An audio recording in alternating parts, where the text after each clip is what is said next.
Hello, everyone. Welcome to my Data Camp tutorial series. I'm Professor Adam Kroom, and today we will focus on Intermediate R Chapter 2.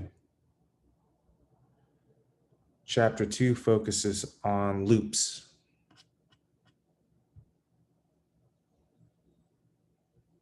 Write a while loop. Let's get you started with building a while loop from the ground up. Have another look at its recipe right here. Remember that the condition part of this recipe should become false at some point during the execution. Otherwise, the while loop will go on indefinitely. If your session expires when you run your code, check the body of your while loop carefully. Have a look at the code on the right. It initializes the speed variables and already provides a while loop template to get you started. Instructions. Code a while loop with the following characteristics. The condition of the while loop should check if speed is higher than 30. Inside the body of the while loop, print out slow down.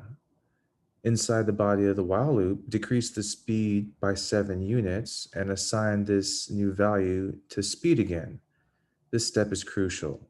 Otherwise, your while loop will never stop and your session will expire. If your session expires when you run your code, check the body of your while loop carefully. It's likely that you made a mistake. Okay, so let's see. Code the while loop. So while speed greater than 30, we will print slow down.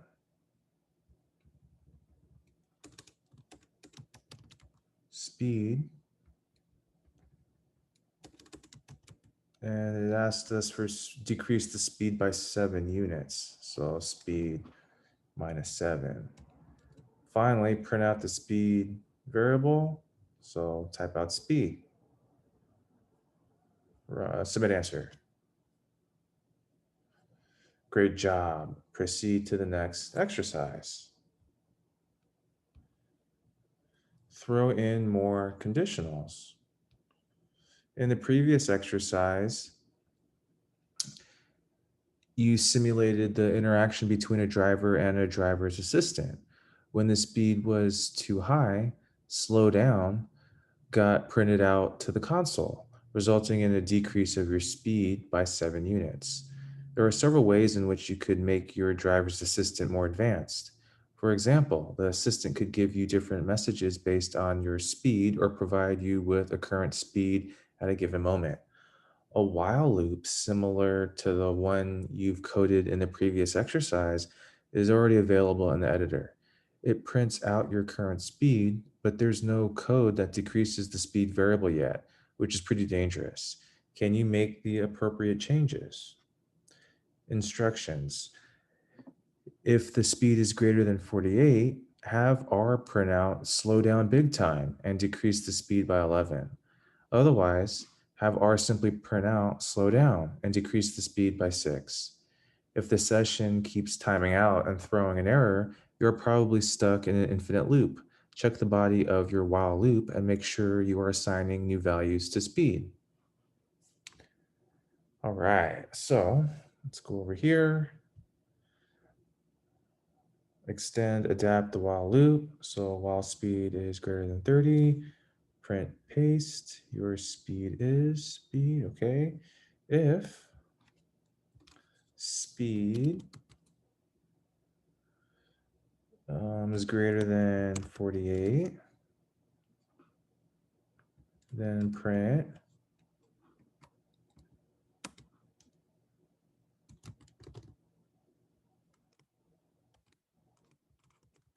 slow down big time.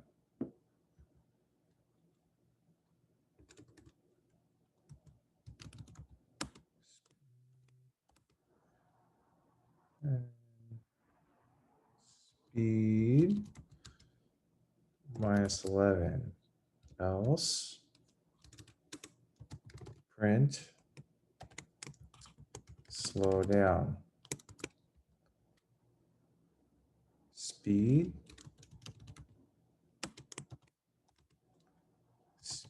minus 6.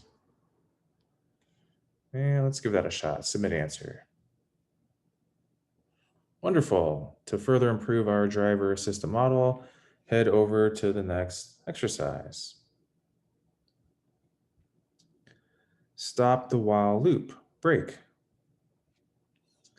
There are some very rare situations in which severe speeding is necessary. What if a hurricane is approaching and you have to get away as quickly as possible? You don't want the driver's assistant sending you speeding notifications in that scenario, right?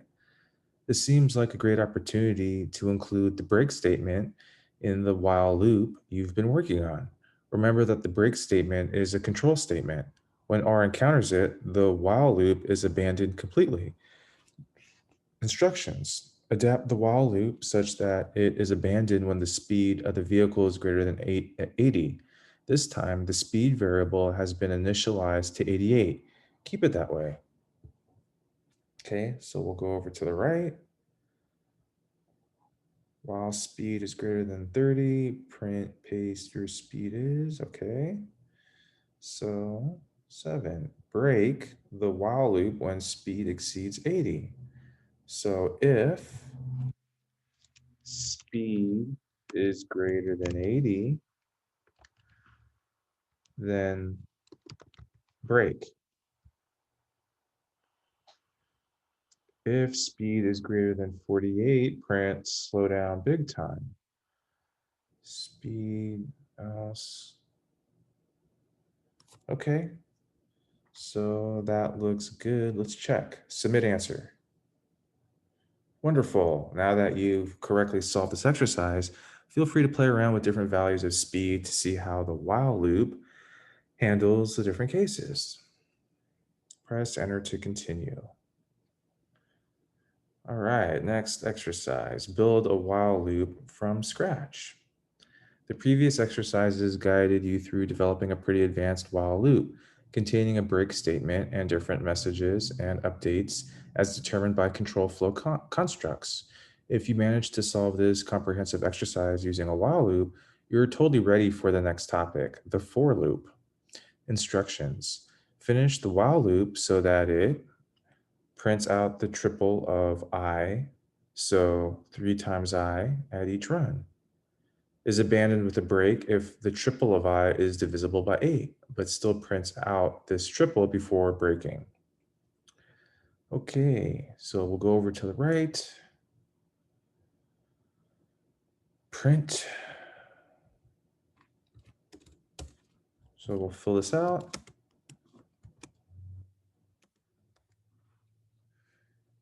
If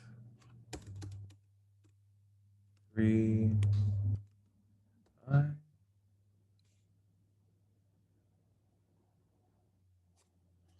and let's see if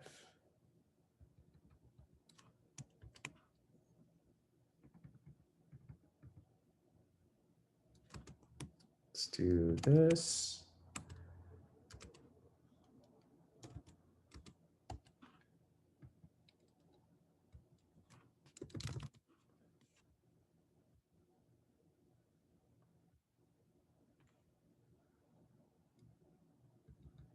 All right, let's see if that works. Submit answer.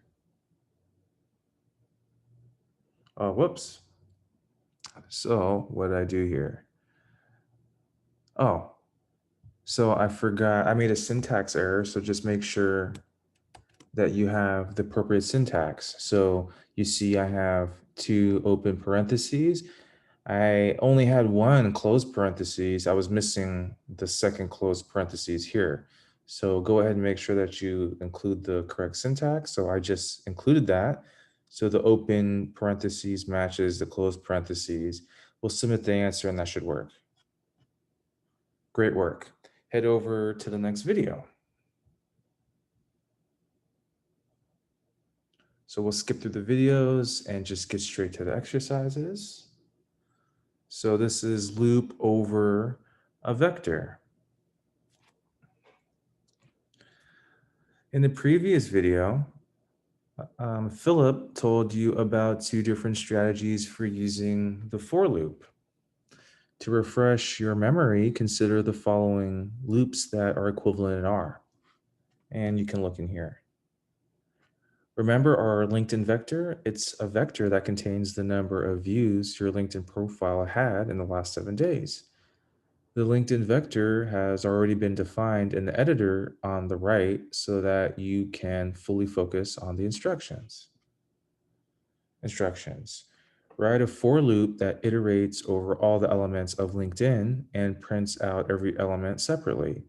Do this in two ways, using the loop version 1 and the loop version 2 in the example code above. Okay, so let's go over to the right and see what we have to do. Loop version 1 will go for P in LinkedIn.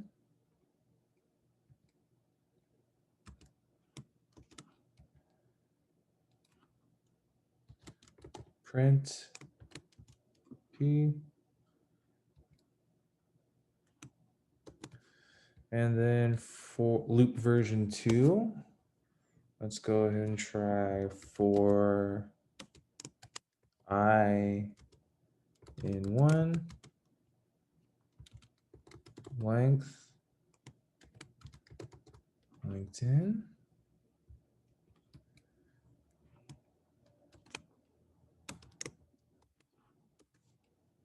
Print LinkedIn I. Cool, let's give that a shot. And I got that from over here, right? P in primes, I in 1, submit answer. Piece of cake. Go to the next exercise. So press enter to continue. Loop over a list. All right, so looping over a list is just as easy and convenient as looping over a vector. There are, again, two different approaches here. And this is loop version 1, loop version 2. Notice that you need double square brackets to select the list elements in loop version 2.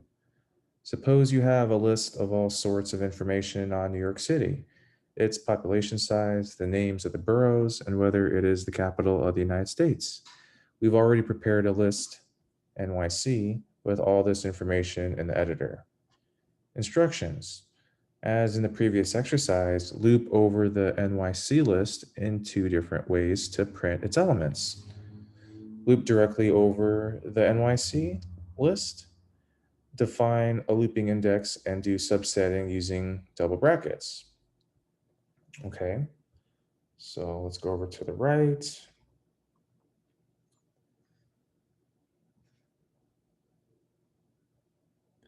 Loop version 1. So we got to do loop version 1 first. And remember, we can look at this over here on the left. For P in NYC, print P, boom. Loop version 2. For I in 1, length NYC,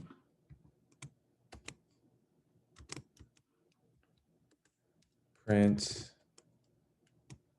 NYC, and then we got double brackets, right? So we'll do the double brackets. And let's try that. Good job. Philip mentioned that for loops can also be used for matrices. Let's put that to a test in the next exercise. Cool. So now we're on loop over matrix. In your workspace, there's a matrix, TTT, that represents the status of a tic-tac-toe game. It contains the values X, O, and NA. Print out TTT in the console so you can have a closer look. On row 1 and column 1, there's O, while on row 3 and column 2, there's NA. To solve this exercise, you'll need a for loop inside a for loop, often called a nested loop. Doing this in R is a breeze. Simply use the following recipe, and that's provided right here. Instructions. Finish the nested for loops to go over the elements in TTT. The outer loop should loop over the rows with loop index 1. The inner loop should loop over the columns with loop index j. So the top one up here with loop index I, and then the second one loop index j. Inside the inner loop, make use of print and paste to print out information in the following format. On row I in column J, the board contains X, where X is the value on that position. Okay, so let's do that. On the right-hand side, define the double for loop. So for I in 1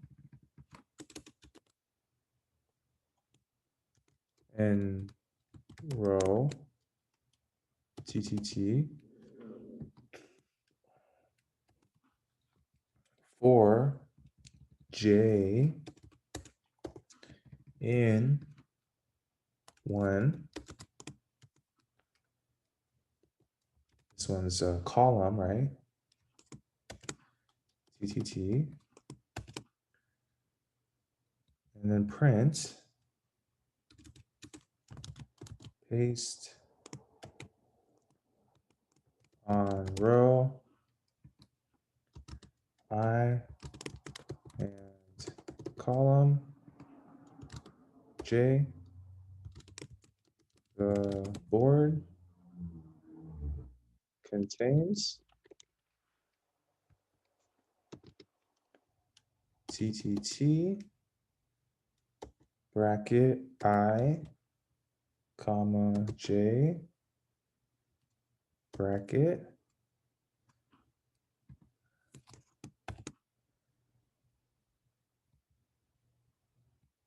Try that. Submit answer. Awesome. You're sufficiently comfortable with basic for looping, so it's time to step it up a notch. Sounds good. We'll press enter to continue. Mix it up with control flow.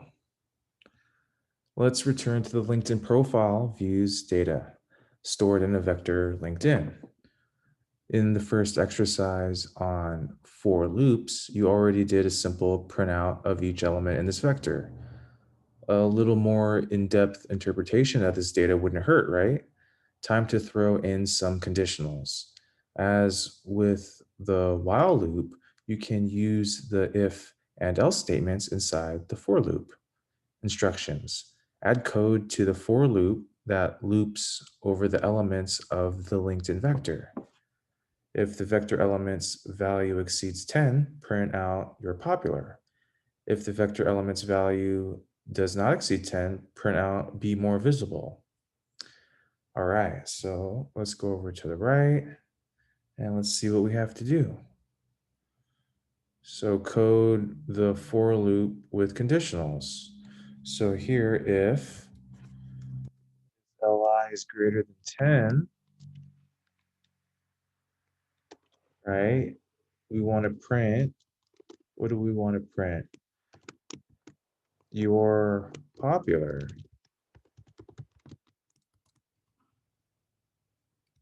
Else, we want to print be more visible. Let's try that. Submit answer. Outstanding. In the next exercise, you'll customize this loop, this for loop, even further with break and next statements.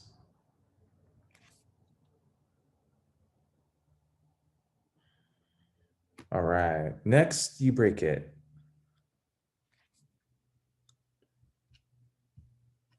In the editor on the right, you'll find a possible solution to the previous exercise.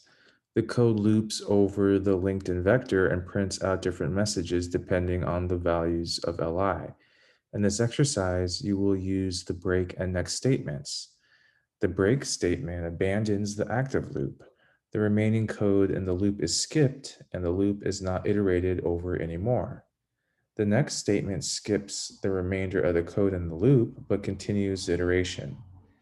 Instructions: extend the for loop with two new separate if tests in the editor as follows. If the vector element's value exceeds 16, print out this is ridiculous, I'm out of here, and have R abandon the for loop break. If the value is lower than 5, print out this is too embarrassing, and fast forward to the next iteration next.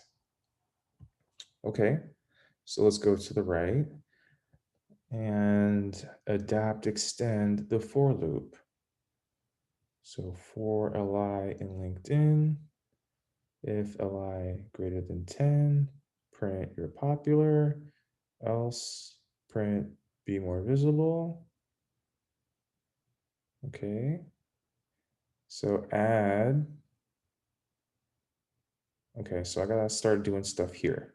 Add if statement with break. So we'll go if li greater than 16,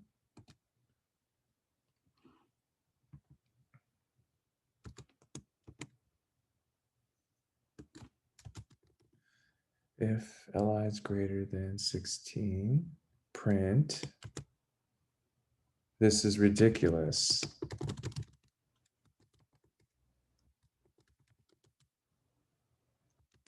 I'm out of here.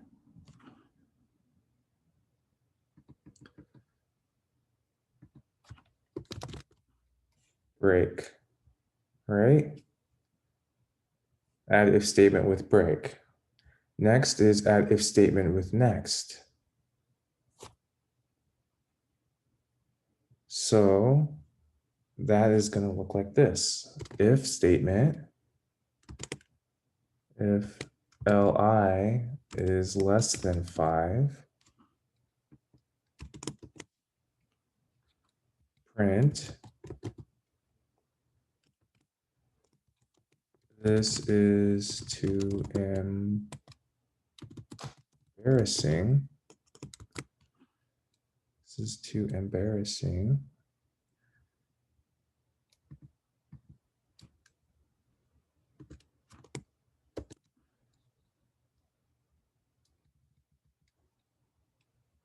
Print li.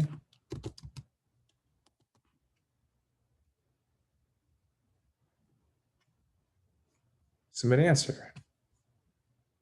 Great. For break next. We name it, you can do it. Cool. Let's go ahead and continue to the next exercise.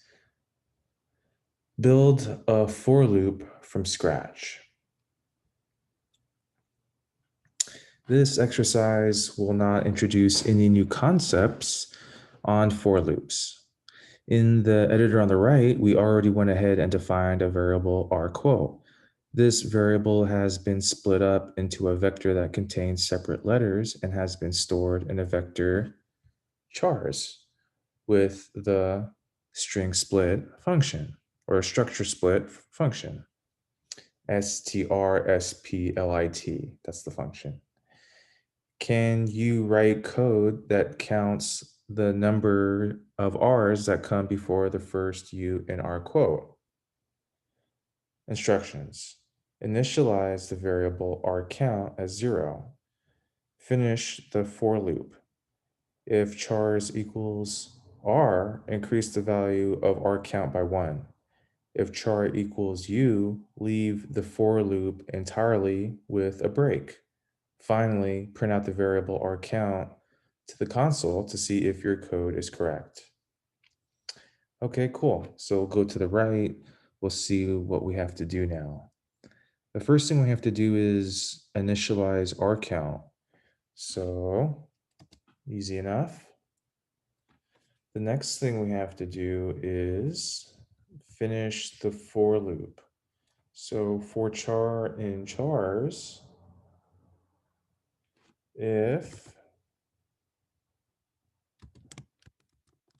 char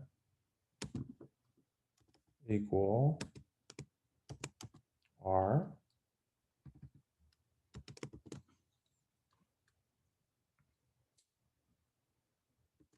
rCount,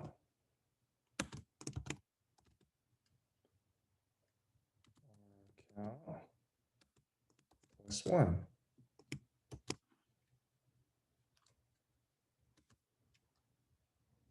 If char equal u, then break.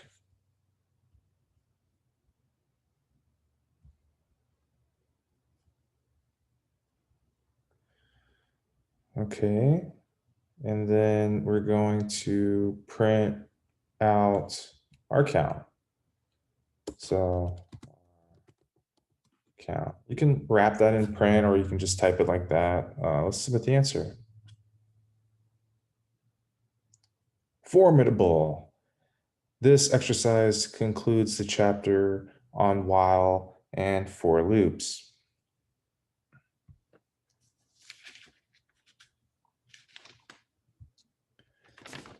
All right. So that completes our tutorial on Intermediate R Chapter 2 on loops. I will go ahead and film a distinct video for the next lesson, Intermediate R Chapter 3, which will focus on functions. Thank you.